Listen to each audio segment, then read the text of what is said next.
تا حالا از خودت پرسیدی چرا بعضی آدما انگار یه موتور درونی دارن که هیچ وقت خاموش نمیشه؟ چرا بعضیا خسته میشن، سرد میشن، تسلیم میشن، ولی بعضیا با همون فشار، همون استرس، همون میل درونی قوی‌تر میشن؟ سال هاست بهمون گفتن بعضی انرژی‌ها خطرناکن. گفتن باید سرکوبشون کنی، خفشون کنی، وانمود کنی وجود ندارن. گفتن اگه کنترلشون نکنی نابودت میکنن. اما حقیقت اینه. هیچ انرژی‌ای ذاتاً مخرب نیست. فقط انرژی بدون جهت خطرناکه. اون نیروی درونی که خیلی ازش میترسن همون سوخت خام موفقیته. مشکلی نیست که این آتش وجود داره. مشکل اینه که هیچ وقت به ما یاد ندادن باهاش چی کار کنیم. این انرژی رو مثل یه رودخانه وحشی تصور کن که از کوه سرازیر میشه. اگه جلوش رو ببندی، فشار جمع میشه و یه روزی همه چی رو میتره کنه. اگه رهاش کنی، زمین رو میشوره و ویران میکنه. ولی اگه مسیرش رو بشناسی، اگه کانال بسازی، اگه هدایتش کنی، همون رودخانه میتونه زمین رو بارور کنه، توربین بچرخونه، یه شهر رو روشن کنه. اون وقت دیگه خطر نیست، قدرت خالصه.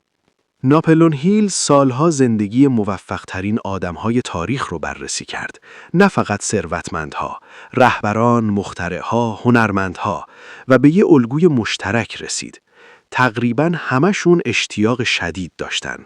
نه آدم‌های سرد و بی‌احساس، نه آدم‌هایی که خودشون رو خاموش کرده بودن، بلکه آدم‌هایی که یاد گرفته بودن انرژی درونشون رو تبدیل کنن به تمرکز، خلاقیت، جسارت، جاه طلبی سالم. همون نیرویی که میتونه تو رو حواس پرت کنه، اگه درست هدایت بشه، میتونه تو رو به بالاترین نسخه خودت برسونه. سرکوب یعنی جنگ با خودت. تبدیل یعنی رهبری خودت. سرکوب انرژی رو زیر زمین میفرسته. تبدیل انرژی رو میفرسته سمت ساختن. آدم‌های معمولی سعی می‌کنن خاموش کنن. آدم‌های قدرتمند یاد می‌گیرن جهت بدن. اگه بخوای این انرژی رو به سوخت توقف ناپذیر تبدیل کنی، این 4 اصل رو باید زندگی کنی. 1. آگاهی، نترس. وقتی موج انرژی میاد، واکنش نشون نده. نه فرار کن، نه تسلیم شو. فقط ببینش. به خودت بگو این یه علامته، یعنی انرژی دارم. آگاهی اولین قدم کنترله.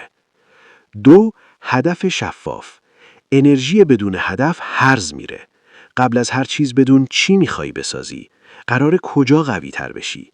بدن، مهارت، کسب و کار. هدفت باید اونقدر واضح باشه که ذهنت راه رو گم نکنه. 3. تصویرسازی فعال. همون لحظه نتیجه رو ببین. نه مبهم، نه کلی. دقیق، زنده، واقعی. مغز فرق خیال و واقعیت رو کامل تشخیص نمیده. تو داری مسیر عصبی جدید میسازی. 4. اقدام فوری. کوچیک ولی واقعی. بدون مذاکره با ذهنت. یه حرکت فیزیکی، یه تصمیم، یه عمل. اینجاست که جادو اتفاق میفته. مغز یاد میگیره انرژی مساوی پیشرفت. بعضی روزها موج قویه. اونجا به ابزار نیاز داری، نه اراده خام. سرما. بدنت رو میبره به حالتی که ذهنت یاد میگیره فرمان پذیر باشه. نفس آگاه. نفس عمیق و کنترل شده سیستم عصبی رو برمیگردونه دست خودت. حرکت. بدن وقتی حرکت میکنه ذهن قفل نمیمونه. حرکت تبدیل کننده انرژیه. اینها تمرین ضعف نیست، تمرین فرماندهی هن. در نهایت همه چی برمیگرده به این سوال: تو کی هستی؟ 2 باور باید توی استخونت بره. رشد، تو ساخته نمیشی، ساخته میکنی. هر تجربه یه ارتقاست. فراوانی، انرژی تو دشمن نیست، راهنماست. نشون میده کجا باید قوی تر بشی. وقتی اینو بفهمی دیگه با خودت نمی جنگی، خودت رو رهبری میکنی. هدف این نیست که خاموش بشی، هدف اینه که دقیق بسوزی. نه اینکه انرژیت توی حواس پرتی گم بشه، بلکه توی ساختن متمرکز بشه.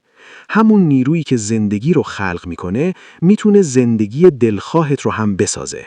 سوال آخر اینه: میخوای قربانی انرژیت باشی یا معمارش؟ انتخاب تو همین جاست، همین لحظه.